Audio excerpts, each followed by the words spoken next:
ભરૂચ શહેરના બંબાખાના વિસ્તારમાં છત્રપતિ શિવાજી મહારાજની અશ્વારૂઢ પ્રતિમા અને અદ્યતન સર્કલ નિર્માણ માટે વિધિવત ખાતમુહૂર્ત કરવામાં આવ્યું છે.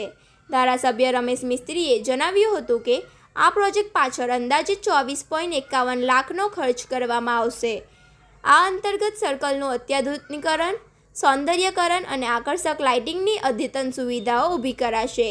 આ સર્કલનું મુખ્ય આકર્ષણ છત્રપતિ શિવાજી મહારાજની ભવ્ય અશ્વારૂઢ પ્રતિમા રહેશે. બંબાખાના અને આસપાસના વિસ્તારની શોભા વધશે અને શહેરને એક નવી ઓળખ મળશે.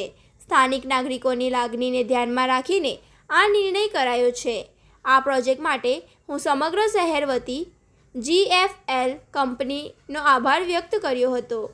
આ ગરિમામય કાર્યક્રમમાં ભરૂચ નગરપાલિકાના પ્રમુખ દેવેન્દ્રસિંહ વસાવા, દહેજ એસોસિએશનના પ્રમુખ સુનિલ ભટ્ટ, પાલિકાના ઉપપ્રમુખ રચિતા મોદી, મુખ્ય અધિકારી હરીશ અગ્રવાલ, ધર્મેશ મિસ્ત્રી, હેમેન્દ્ર પ્રજાપતિ સહિતના પદાધિકારીઓ, સ્થાનિક આગેવાનો અને મોટી સંખ્યામાં નગરજનો ઉપસ્થિત રહ્યા હતા. પ્રોજેક્ટ પૂર્ણ થતાં જ આ વિસ્તાર ભરૂચનું એક નવું લેન્ડમાર્ક બનશે. આજે ભરૂચ શહેરના વોર્ડ નંબર 9માં બંબાખાના વિસ્તારમાં ભરૂચ નગરપાલિકા અને દહેજ સ્થિત ગુજરાત ફ્લોરોકેમિકલ લિમિટેડ કંપનીના સંપૂર્ણ સહયોગથી એક અદ્યતન સર્કલનું આયોજન થયું છે, એનું ખાતમુહૂર્ત કરવામાં આવ્યું છે. આપણા દેશના હિન્દુ સમ્રાટ શિવાજી મહારાજ એના પોતાના અશ્વ સાથેની પ્રતિમા પણ આ સર્કલમાં આપણે વિદ્યમાન કરવા જઈ રહ્યા છે. અંદાજિત રૂપિયા 24,51,000ના ખર્ચથી આ સર્કલ અને પ્રતિમા એ નિર્માણ થવાની છે.